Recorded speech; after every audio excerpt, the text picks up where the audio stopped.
Hey everyone, welcome back to Papa's Workshop. When was the last time that you lost power in your home? Well, if you're around my neighborhood, I lose power probably about once every other month. And that's not considering the storms, because we are in a hurricane-prone area. During those types of storms, we can be without power for weeks on end.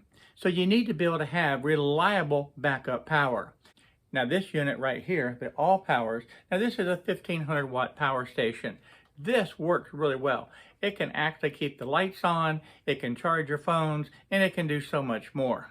In fact, during the unboxing of this, we lost power. We had a major thunderstorm that came through the area, knocked out the power for about 6 hours, and I was able to put this to use immediately right out of the box. I just received this, pulled it out of the box, plugged it in to get it charged, and what happens?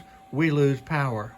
I can't believe this happened. I just got the new ALLPOWERS generator, which is a lithium battery pack that is absolutely fantastic. I got it out of the box, I plugged it in to charge it, and a big thunderstorm is rolling through and it knocked out our power. So right now, this light over here is actually being run by this new generator, and it is doing fantastic right out of the box. Now, I'm going to take this upstairs, plug in the cell phones so we can charge them, and we'll have lights upstairs, and I'll be able to enjoy the evening without having to worry about not having lights. But this is the type of problem that I have constantly. I lose power probably on average about one time every month or every 2 months. I'll lose power, and this is one such example. The power company says it's going to take about 3 hours to be able to get the power back on. And yes, I do have the power company's phone number on speed dial on my phone. I did bring the unit upstairs. I put it on the floor. I plugged in the lamp so we have lights, and I plugged in my cell phone so I can charge it up. Oftentimes, I don't want to turn on the regular whole house generator. The reason being, if I know the power is only going to be out for an hour or two, something like this will work great. If I know the power is going to be out for a day or two or longer, then yes, the whole house generator will turn on. One of the design features that I really like is this handhold right here, because you have this on each side and it makes being able to pick up this power station very easy to be able to do. Now with these handles on each side, it's very easy to be able to pick up and move this. And I really like that feature. On the right side, you have this outlet here to be able to plug in additional battery packs. They're available on their website. On top of the unit, you do have 2 places for the wireless charging, and this is a output of 15 watts for each of those. And on this side, you have the port to be able to charge off your AC power. You have the breaker right here, and then you have the solar power input. This is the DC output, so you can plug in the port from your car for those type of items. In this area, you have the 2 USB ports and the 2 USB-C ports. Down below, you have 4 AC outlets. I want to actually measure the voltage of the AC outlets, because if it doesn't produce the 120 volts, it can potentially damage some of your equipment. So with the voltmeter, yes, I have 121.9, 121.8 volts. That is perfect. That's what I want. The next thing I want to see is the input wattage when I'm using the AC power to be able to charge the unit. And you can see here, I'm running basically 1,000 watts for the input. And that's right on exactly what the manual says. This is a standard mode for the charging, and there's actually several different modes of the charging that you can use, and you can adjust that with the Wi-Fi.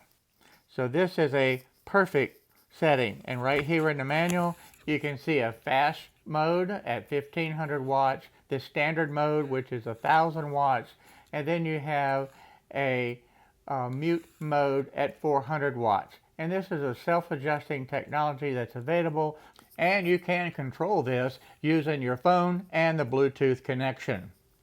Next, I plug in a phone to be able to charge it, and you can see that the output there is running at 10 watts.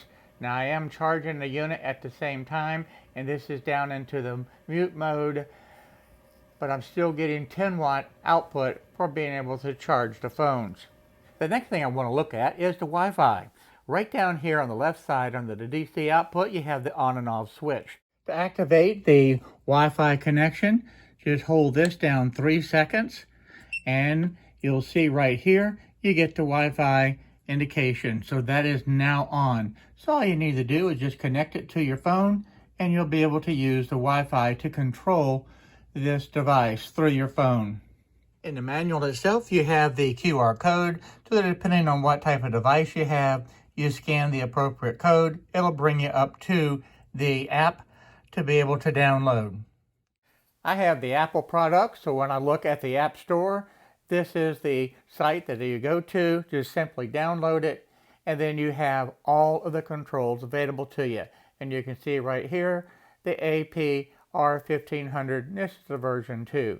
And this is a screenshot of all the different categories that you have. And it shows you exactly what it shows on the screen of the machine itself, plus a whole lot more. Now, one of the things that I want to do is stress the importance of being able to take care of your solar power station as well as the equipment that you plug into it. And you need to be able to know how to convert to the watts from your amps and your volts. And the easiest way to do that is to use this formula. Look at the data plate on your particular tool or your device that you want to plug in to that AC outlet. We already know that using the voltmeter, we had the 110 volts, and that's exactly what we want. That is critical. So if you look at the data plate and you have a 10 watt item that is running on 120 volts,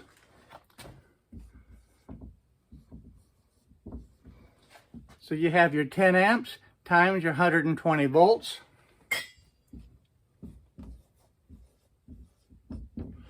That's 1200 watts. And on 1200 watts, you can use this with this 1500 watt power station, and you're not going to have a problem. You're not going to overheat the power station, and you're not going to damage your tool. Now, another item for an example that I have in the shop, it is a 120 volt, but it's a 15 amp.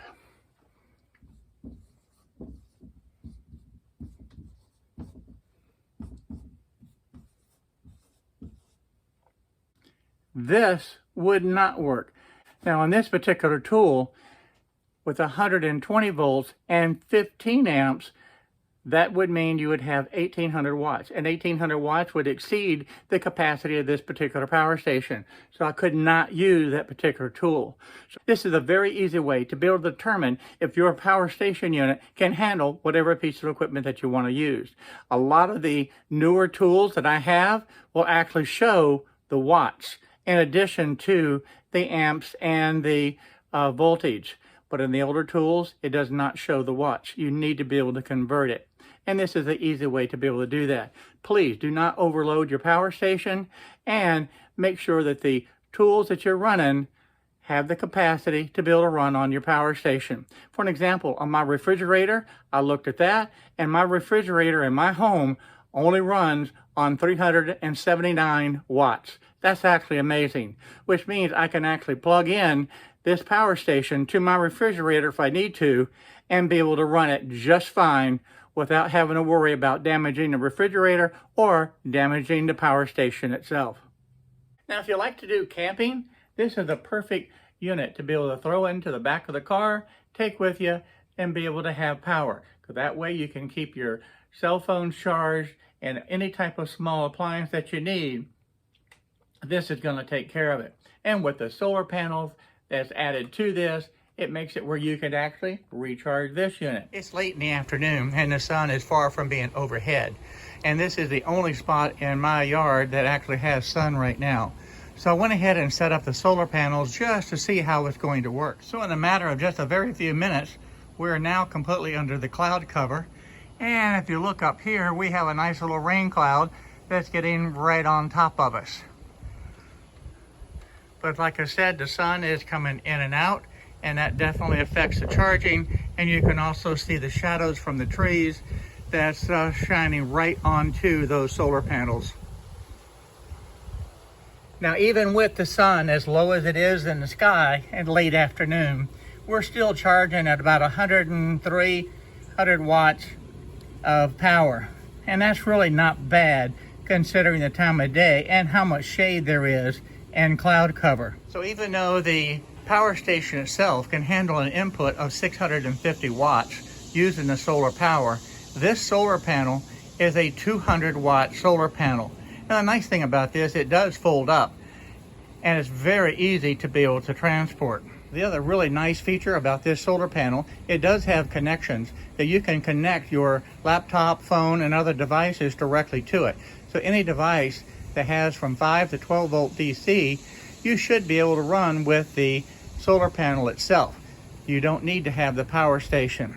And that means you can actually run your laptop, for an example, using the solar panel with free, clean energy that's pollution-free and silent. As I mentioned earlier, this folds up to a real convenient size. It has this flap that just folds over and then locks in place with these clips. It also has a handle on the top to make it easy to carry. And then on the other side, you have a nice storage compartment that you can keep all of the different cables in. Now, I had mentioned you can connect this solar panel directly to your laptop and other devices. And here you have a number of different connectors that will plug directly into the solar panel and then go into whatever device that you have to be able to run directly off of the solar panel. Now this is the cable that you would connect one end to the solar panel, and this end right here is where you plug in those different adapters to be able to fit whatever device you're using, whether it's the laptop or other piece of equipment. The cables are built into your solar panel, so it can be stored right here inside of this pouch. We'll leave that in here. And I'll put the cable that I connect to the power station. I'm going to keep it in the bag.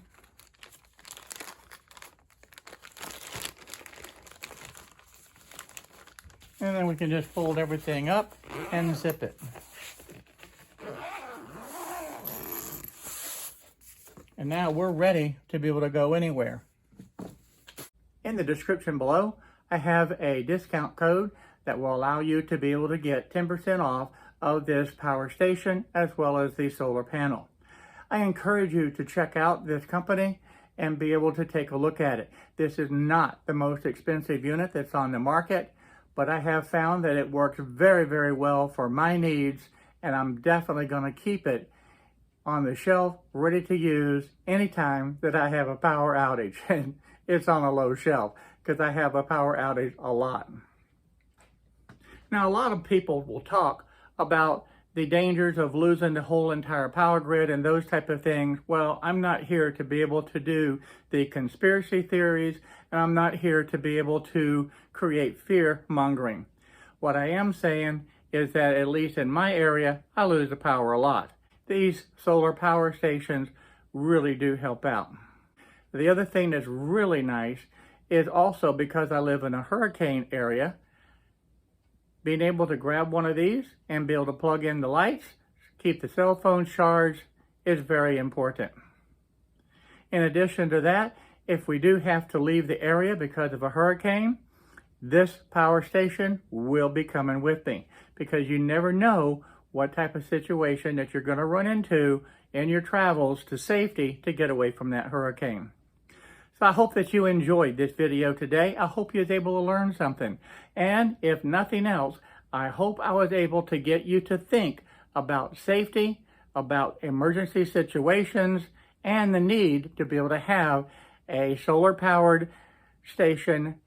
And hopefully be encouraged to take a look at this ALLPOWERS 1500 watt power station to be able to see if you needed it in your emergency supplies. For me, it's a necessity. It's not a luxury because of the situation that we have living here in the South, being so prone to the hurricanes.